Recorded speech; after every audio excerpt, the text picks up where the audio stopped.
ইতিমধ্যেই মাননীয় প্রধানমন্ত্রী এবং আমাদের আলোচনা হয়েছে আই কেয়ার নিয়ে। বিশেষ করে তিনি ব্যক্তিগতভাবে উদ্যোগ এবং আগ্রহ দেখিয়েছেন রিফ্র্যাক্টিভ এরর এবং স্কুল চিলড্রেন এবং চিলড্রেন অ্যাজ এ হোল। সেটা একটা বিষয়, ওনার বিশেষ আগ্রহ। ওভারঅল আই কেয়ার নিয়ে আমাদের যে আলোচনা হয়েছে এবং যে চিন্তাভাবনা, আমি নিজে যেহেতু এই ফিল্ডের আছি, আমি নিজেও কিছু চিন্তাভাবনা করেছি যেগুলো আপনাদের সঙ্গে আলোচনার মাধ্যমে আরও ডেভেলপ করে আমরা চাবো যে আই কেয়ারটা সরকারের যেন একটা গুরুত্বপূর্ণ প্রায়োরিটি হয়ে ওঠে এবং সর্বোচ্চ পর্যায় থেকে এটার এক ধরনের ব্র্যান্ড অ্যাম্বাসেডারশিপ আমরা সেই জায়গায় পৌঁছে দিতে চাই। তো সেইটারই চিন্তাভাবনার পার্ট হিসেবে আমরা আসলে একটা ন্যাশনাল আই কেয়ার ইনিশিয়েটিভ নেব আমাদের সরকারের পক্ষ থেকে, যেখানে মূলত আমরা এই কাজগুলোই করতে চাচ্ছি। রিফ্র্যাক্টিভ এরর নিয়ে কাজ করতে চাচ্ছি, ক্যাটারাক্ট নিয়ে করতে চাচ্ছি, ডায়াবেটিক রেটিনোপ্যাথি নিয়ে করতে চাচ্ছি অ্যাজ এ প্রায়োরিটি। দেন এগুলোর সঙ্গে অন্যান্য গ্লকোমা সহ বিষয়গুলো আসবে। সো আমরা we are on the same page, সরকার এগুলোই ভাবছে। 2 নম্বর কথা, আমরা অলরেডি কিন্তু বাংলাদেশে আই কেয়ারে 3 সেগমেন্টে সিগনিফিক্যান্ট কাজ হয়। এনজিওরা করছে, গভর্নমেন্ট নিজে করছে এবং প্রাইভেট সেক্টর করছে।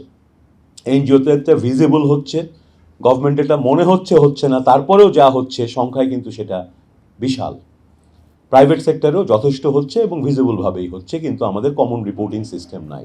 সো এই যে ন্যাশনাল ইনিশিয়েটিভটা আমরা নেব, এটা মূলত এই সেক্টরটা একদিনে চেঞ্জ হবে না বা একদিনে আমরা যে কোয়ালিটি, যে ভলিউমে যেতে চাই সেটা ঘটবে না।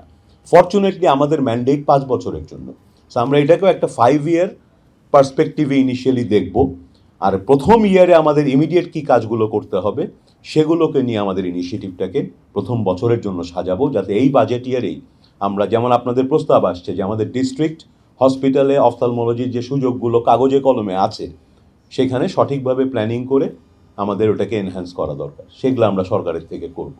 আমরা সরকারের থেকে আরও নতুন কিছু কাজ করার, জনবল, সেগুলোর ব্যাপারে চেষ্টা করব।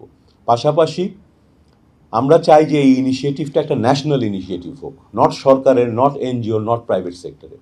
সো এই প্রসেসটা আমাদের জন্য খুব সময় উপযোগী। এই কারণে আমি স্পেক্স প্রোগ্রামের যারা অর্গানাইজার এবং যারা WHO, তাদের সকলকে ধন্যবাদ জানাই এই টাইমলি ইনিশিয়েটিভের জন্য। আর আপনাদের সবার কাছে আমার উদাত্ত আহ্বান থাকবে, সিনিয়র ক্লিনিশিয়ানরা আছেন, ডিস্ট্রিক্ট লেভেল পেরিফেরিতে কাজ করার অভিজ্ঞতা সম্পন্ন মানুষরা আছেন, একাডেমিকরা আছেন। এখানে কিন্তু ডাইভার্সিটির কথা একজন বলছিলেন, আসলে কিন্তু কোয়াইট ডাইভার্স। এখানে গভর্নমেন্টের প্ল্যানিংয়ের সাথে জড়িত বেশ কয়েকজন আছেন। আপনার এখানে NIOর যারা একসময় লিডারশিপে ছিলেন এখন আছেন, তারা আছেন।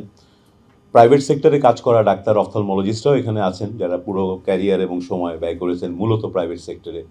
সো আমরা পারবো, আমার বিশ্বাস। এবং বাংলাদেশের লং হিস্ট্রি আছে গুড আই কেয়ার প্রোগ্রাম এবং প্রোগ্রামিং করার। ইন্টারন্যাশনালি আমাদের সুনাম ছিল, এখনও আমরা কাজ করছি, সেটাকে আমরা নতুন করে বুস্ট করতে চাই।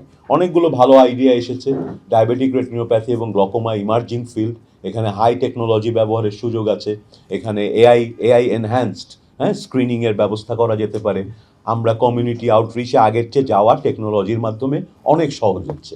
আমরা বাংলাদেশের আই কেয়ারটাকে সেই নতুন এরাতে নিয়ে যেতে চাই, সেই টেকনোলজি ড্রিভেন, কিন্তু গরিব মানুষের জন্য, প্রান্তিক মানুষের জন্য যে স্বাস্থ্যসেবা, যে চক্ষু সেবা, আমাদের ন্যাশনাল আই কেয়ার ইনিশিয়েটিভের ভিশনটা তাই।